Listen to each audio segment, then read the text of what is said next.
When is the last time that you heard a serious discussion or any discussion at all on television about the unprecedented level of income and wealth inequality that we're currently experiencing? Today in America, three people, Musk, Bezos, and Zuckerberg, combined own more wealth than the bottom half of American society, 170 million people. Think that's an important issue? Yeah, I do. I think that's maybe the most important issue that we face from an economic perspective. But we don't talk about it. You're not going to see that on TV. You can watch TV 24 hours a day. It is not going to be discussed because the people who own the networks don't want serious discussion about the immorality and the economic injustice that takes place when so few own so much and so few have so little. And I'll tell you something else that we don't talk about, but we do in these rallies. And that is, in the richest country in the history of the world, which we are today, 60% of our people live paycheck to paycheck. And working class Americans, as a result of the stress they experience daily, just trying to survive, trying to put food on the table, working class people have a 7-year shorter life expectancy than the wealthy. In other words, being working class in America is a death sentence. Do you hear anybody talking about that horror? I don't. And we do. And that's what I talk about when we go on this Fighting Oligarchy tour.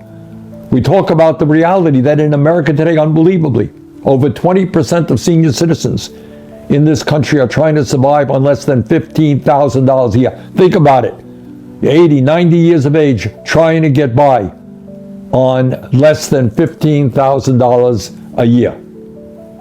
We talk about the fact that some 800,000 people in America are homeless, and 20 million Americans, including many of you, are spending 40, 50% of your limited incomes on housing. We talk about the fact that in America we have the highest rate of childhood poverty of almost any major country on earth, all taking place in the richest country in the history of the world. Do you hear folks talking about it? They don't.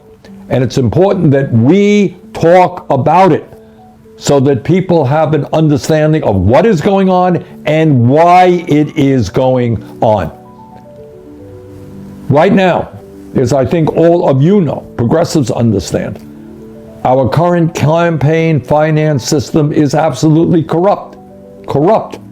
As a result of Citizens United, billionaires are able to spend unlimited amounts of money in the political process. So Elon Musk spends $270 million to elect Trump as president, and surprise, surprise, he gets the most important position in government. It only cost him $270 million. That's not bad. But it's not just Musk and it's not just Trump. It is billionaires in the Democratic Party who threaten candidates from all over the country that if they speak to the real issues facing working people, they're not going to get the campaign financing that they need. So we have a corrupt campaign finance system that is hardly talked about at all, but it is destroying American democracy. Well, furthermore, I hope everybody understands that we are far, far behind many other wealthy nations in terms of the kind of social safety net that their citizens enjoy. We are the only major country on earth, for example, not to provide health care to all as a human right. Right now, what you're seeing is Republicans wanting to cut Medicaid, which will be devastating to the whole healthcare system, all aspects of the healthcare system. That's what they want to do. And Democrats are saying, well, we want to protect the Affordable Care Act. That's great. Well, guess what? We're going to fight any cuts to Medicaid, but nobody I know thinks the Affordable Care Act is great. The healthcare costs in America are now twice as much per capita as almost every other nation on earth. We have 85 million Americans who are uninsured and underinsured. We have over 500,000 Americans who go bankrupt due to medically related debt. Over 60,000 people die every year because they cannot afford to go to a doctor. And our life expectancy is lower than any other major country on earth. That is not a healthcare system that is working. So our view, and I think the view of a majority of Americans, is we got to junk the current healthcare system. We've got to move toward Medicare for all. Healthcare is a human right. And we bring forth that agenda and we explain what it means to the American people. When you can go to a doctor whenever you want, you don't have to take out your wallet. You don't have to take out your credit card. I think that will be a significant step forward in terms of advancing good public policy, and it works politically as well. Short term, we need to expand Medicare to cover dental, vision, and hearing. Very, very important for senior citizens. We have got to cut the cost of prescription drugs in half. How absurd is it that in some cases we are paying 10 times more for the same exact drugs as the people in other countries are paying?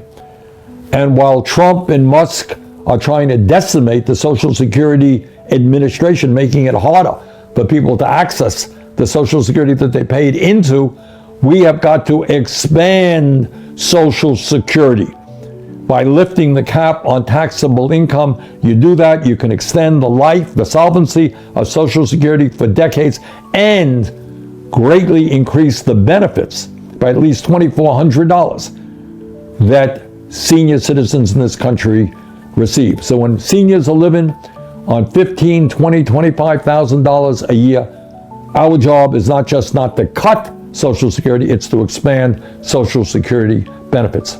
And when we're talking about the needs of seniors, we have got to rethink our whole pension system in this country. You know, it will shock some of the younger people to know that there was a time, not so many decades ago, when if you work for a large company, the expectation was, and millions of people did receive, a defined benefit pension. That means you knew, as part of the benefits that you received, you knew that when you retired, you would have a pension there for yourself in addition to Social Security. But over the last many years, corporations have cut those back, and as a result, we have a lot of seniors who are really struggling. It goes without saying that we've got to raise the minimum wage in this country, which is now a starvation wage of $7.25 an hour to at least $17 an hour. And I'm happy to tell you that last week, as part of this budget resolution process, we got every Democrat to support raising the minimum wage to $17 an hour. We got one Republican. So we're making progress, but we've got to win this fight. Millions of people are working for starvation wages, and that is not acceptable. And when we talk about the progressive agenda, you and I know that workers in unions are able to negotiate decent wages, decent benefits, decent working conditions in a far stronger way than non-union workers are able to do. And that's why we've got to pass the PRO Act to make it easier for workers to join in unions. There's a lot of other stuff that's out there. Right now, you know, we have a president who thinks that climate change is a hoax. Well, that is a very, very dangerous situation, because as all of you know, climate change is not a hoax. Climate change is an existential threat to the planet, and the United States has got to lead the world. We got to work with China, not against China, in cutting carbon emissions and saving the planet. So, a lot of stuff that is out there that I think people want to hear. Not good enough just to go after Trump every day. We got to do that. But we have got to provide people with a vision for the future, which says that in the wealthiest country in the history of the world, all of our people deserve a decent standard of living. And this, my friends, this is not utopian thinking. You know, this is, oh my goodness, we can do all these things. Many of these things, many of these ideas, progressive ideas that I've been talking about, guess what? They exist in other countries around the world. In other countries around the world, college is free. Medical school is free. In many other countries that don't have the level of income and wealth inequality that we have, because they're rich are paying their fair share of taxes. So how do we go from here to there? Well, one of the things that we are doing, and it's part of the fighting oligarchy effort, is to organize at the grassroots level. And with your help, we are hiring organizers all over this country. I've just, in the last few days, talked to organizers and hundreds of people at the grassroots level in Iowa and in Nebraska. And we're mobilizing these people to go out, knock on doors, to hold town meetings, to make sure that their members of Congress do not vote for this disastrous legislation of tax breaks for the rich and cuts to Medicaid. And ultimately, as I have believed for my entire life, and what history tells us is that real change never takes place from the top on down. It's always the bottom on up. It's when ordinary people stand up and fight for justice. And right now, more than any other time in modern history, that is exactly what we need to do. We need to build a strong grassroots progressive movement. We need a political revolution in this country where working people stand up and fight for their rights. So that is kind of a thumbnail sketch of what we are doing. And as I mentioned, we're going to be in a number of states in the coming days. We're going to be in California, Utah, Idaho, and Montana. I hope if you live in those areas that you'll come and visit us. And if not, we'll probably come to a community near where you live at some time in the next few months. So once again, thank you all for what you're doing. A critical moment in American history. Let's stand up. Let's fight back. We have the majority on our side. We can take on the oligarchs. We can take on Trump. We can beat them if we stand together. Let's do it. Thank you very much.